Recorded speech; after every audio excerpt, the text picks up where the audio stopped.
Tilly can fuck off. Seriously. I mean, she knows how much I hate those filthy creatures, so as far as I'm concerned, it's fair game. She's clearly overreacting. I don't understand how someone can care so much about a creature that licks itself with its tongue. It should be listed as a mental health condition.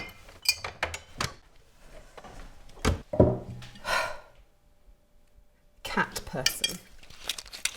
Woman who derives comfort from a pet which, by all accounts, is just waiting for you to die to chew off your fingers.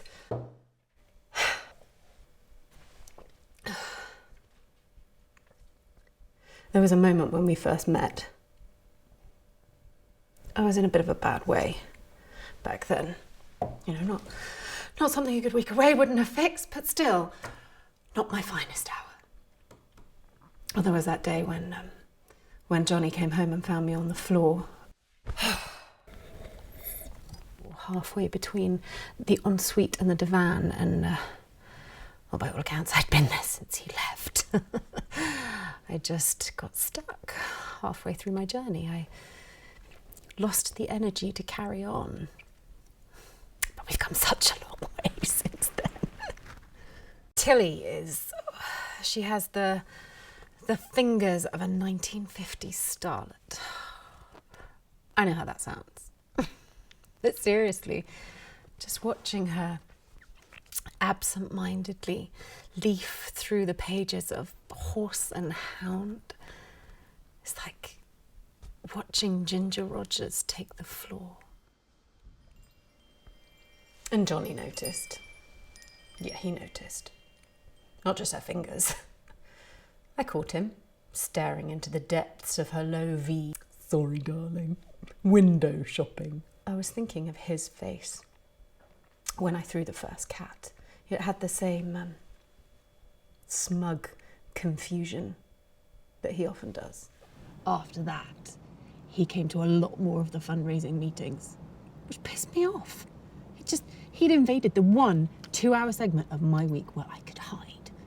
You know, every week, every Tuesday night between 7 and 9, I would sit in that church hall, clutching my Pinot Grigio. And nobody wanted anything from me.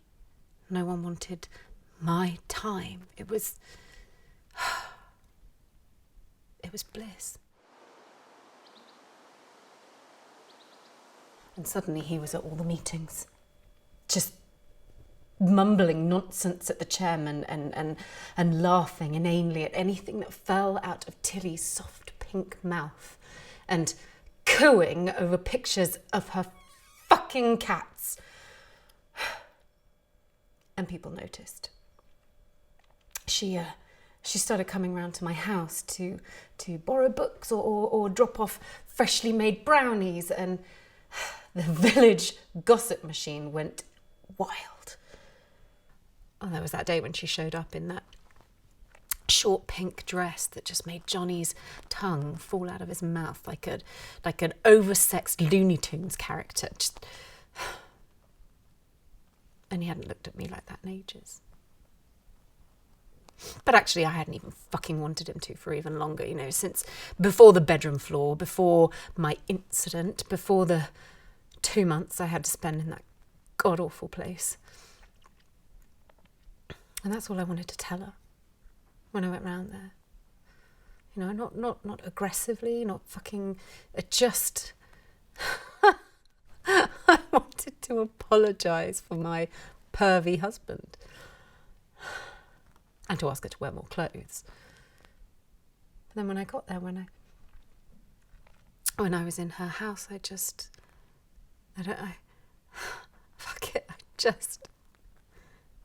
started crying.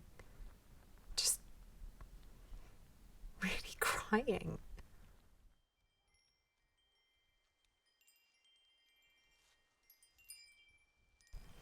Do you ever feel like if you have to stuff one more thing into you, if you have to lie to yourself one more time, or you have to smile through one more Christmas, or make one more concession, or one more excuse, And I cried. And suddenly there she was.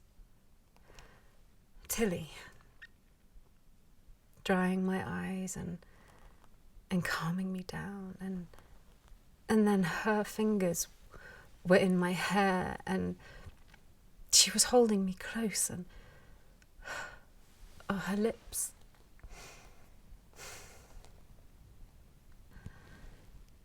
I had somewhere else to hide. There was a minute when I was lying on the bedroom floor staring at that door to the ensuite where it felt like it was rushing away from me, just further and further away, forever away, and I felt like I could never reach it. I couldn't touch it, the door or the world or happiness. But with Tilly,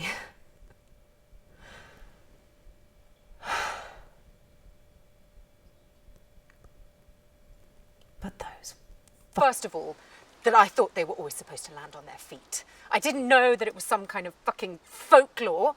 And anyway, I'm really not sure it was the fall that did the damage. You know, I mean, the truck was, the truck was unfortunate.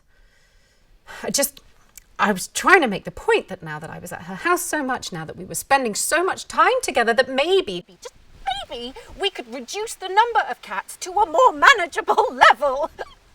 And she just sighed, like, I suppose we better talk about it. And then she said,